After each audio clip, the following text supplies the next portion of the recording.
Bonjour, je suis Jean-Xavier de Lestrade. Je suis le créateur, avec Marc Herpoux et Alice Géraud, de la série Sambre. Mais vous avez vu personne avant? Je sais pas, un véhicule suspect, quelque chose? Rien? Non. Fait bien qu'il vienne de quelque part, notre bonhomme, non? Mais je suis désolée. Bon, ok. Continuons. L'histoire de Sambre, où on a un prédateur sexuel qui pendant 30 ans viole en toute impunité sur un tout petit territoire plusieurs femmes tous les hivers. C'est un fait réel qui s'est déroulé dans le nord-est de la France.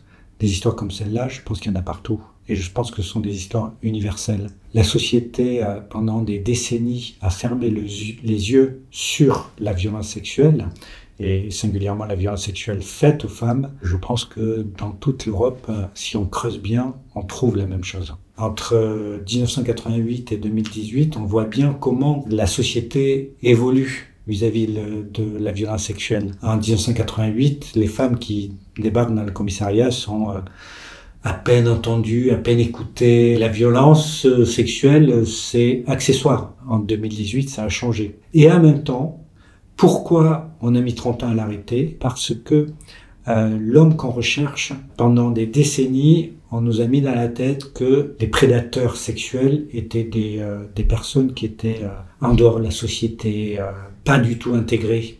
Alors que c'est tout l'inverse. 80% des prédateurs sexuels sont des gens qui sont connus des victimes. C'est un bon père, un bon mari, un bon collègue, un bon entraîneur de foot. C'est ça qui était aussi fascinant, c'est-à-dire qu'on met 30 ans parce qu'on ne cherche pas la bonne personne. On cherche une personne qui n'existe pas. Et c'est ce changement-là aussi de regard dans la société qui était fascinant à montrer. Ça fait combien de temps que vous travaillez là?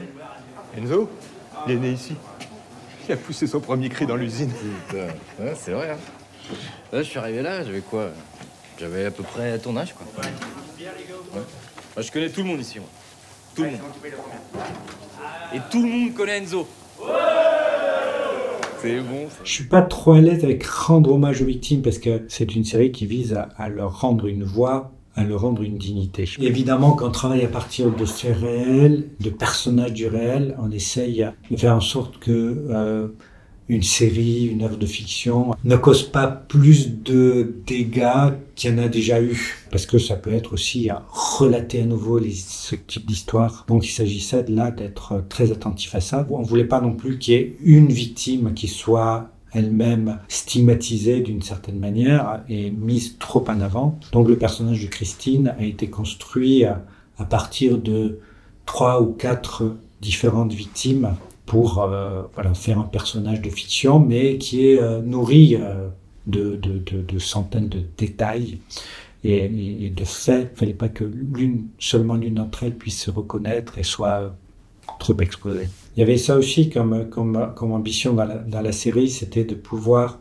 raconter ce que c'est que, au-delà de ce moment-là extrêmement violent, en fait, il y a la vie d'après. Pour toutes les femmes qui ont croisé le chemin de Enzo, leur vie a été transformée. Et montrer Christine, son évolution, comment elle élève son enfant, ce qui se passe dans sa vie, comment le traumatisme se dilue, mais reste là présent. En fait, ça a été très peu montré. Il y avait plusieurs victimes, notamment il y avait une victime qui habitait à la même rue que le prédateur, et il y avait plusieurs victimes qui habitaient dans des quartiers voisins. Donc, ils pouvaient physiquement se rencontrer au supermarché. Et cette promiscuité-là me semblait assez passionnante à montrer. Je croyais qu'on s'était tout dit la dernière fois, non? Elle s'appelle Angélique. Elle a 16 ans. Jeudi dernier, alors qu'elle allait au lycée, un homme l'a attrapée par derrière en lui passant une cordelette autour du cou. Il l'a emmenée à l'écart sur un chemin, à l'abri des regards, et il l'a violée.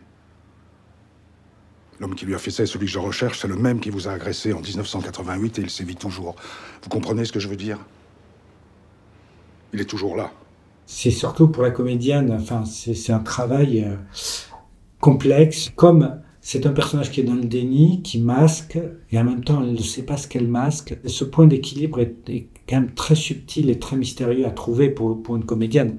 Elle ne peut pas faire comme si rien ne s'était passé, et en même temps, elle ne peut pas porter trop fort son traumatisme, puisqu'elle le nie. Et voilà, il y a eu beaucoup d'allers-retours, de prises différentes, de recherches de subtilité dans le jeu pour arriver à une courbe cohérente sur tous ces épisodes. On a tourné dans le désordre, et du coup, je me souviens d'une journée de tournage où, par exemple, le matin, elle était préparée, c'est à 3h du matin, elle a 4h30 de maquillage pour la mettre en épisode 5. L'après-midi, on enlève le maquillage et on tourne une séquence de l'épisode 3.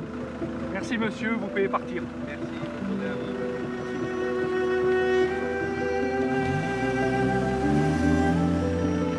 Bonjour monsieur, vos papiers s'il vous plaît.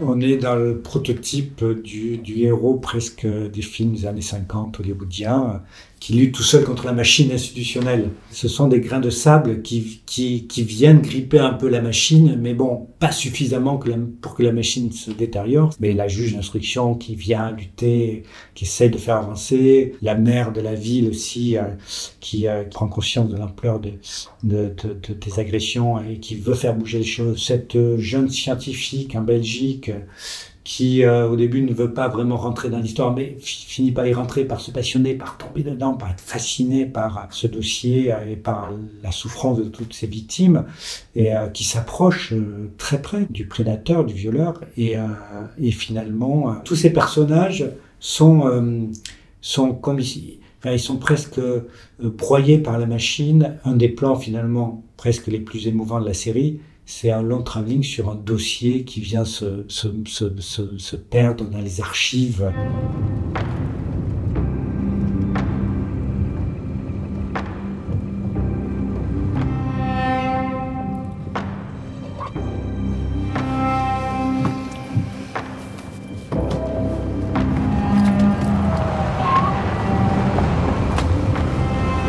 Le changement de point de vue par épisode, d'avoir des personnages différents à chaque épisode avec ces ellipses, permettait aussi de montrer que c'est pas juste une histoire d'enquête, la police qui essaie d'attraper un prédateur. Non.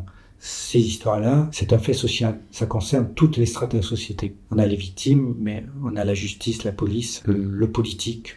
On a le scientifique aussi, à travers les sciences sociales qui peuvent agir dessus. C'est pas juste un angle de la société, mais plusieurs strates. Et quelque part, ça nous concerne tous. Ce qui est important, c'est, ça je voulais que ça arrive dans le salon des gens.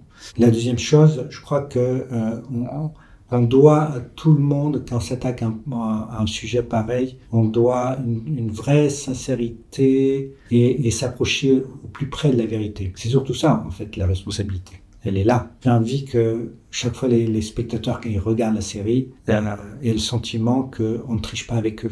De cette douleur-là, de ce drame-là, on ne fait pas un spectacle. Ça se joue ailleurs.